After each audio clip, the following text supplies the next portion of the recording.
ഇന്നലെ വൈകിട്ട് പുറത്തു പോയി വരുന്ന വഴി ഞാൻ വിചാരിച്ചു വീട്ടിലാണെങ്കിൽ ചാണകപ്പൊടിയും വളവും ഒക്കെ കഴിഞ്ഞിരിക്കുകയാണ്. അപ്പം ഞാൻ സ്ഥിരമായിട്ട് പ്ലാന്റ്സ് ആയാലും ഫെർട്ടിലൈസേഴ്സ് ആയാലും വാങ്ങുന്ന നമ്മളുടെ ഷോപ്പുണ്ട്, മലബാർ അഗ്രികൾച്ചർ ഇൻഡസ്ട്രി എന്നാണ്. എൻ്റെ വീടിന് ഏതാണ്ട് തൊട്ടടുത്ത് തന്നെയാണ്. അപ്പോൾ അവിടുന്ന് ഞാനൊരു 30 കിലോൻ്റെ ചാണകപ്പൊടി വാങ്ങി. ഞാൻ എപ്പോഴും വളം വാങ്ങുമ്പോൾ ഇതേപോലെ ബൾക്കായിട്ട് വാങ്ങുകയാണ് ചെയ്യാറ് കേട്ടോ.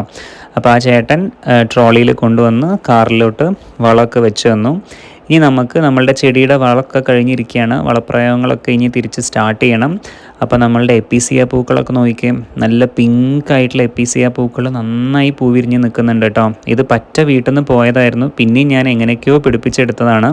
ഇതിൻ്റെ റെഡും നല്ല കളറാണ്, ഭയങ്കര സിന്ദൂര കളർ എന്നൊക്കെ പറയുന്ന ഭയങ്കര ഡാർക്ക് പൂക്കളാണ് എപ്പിസിയുടെ റെഡും.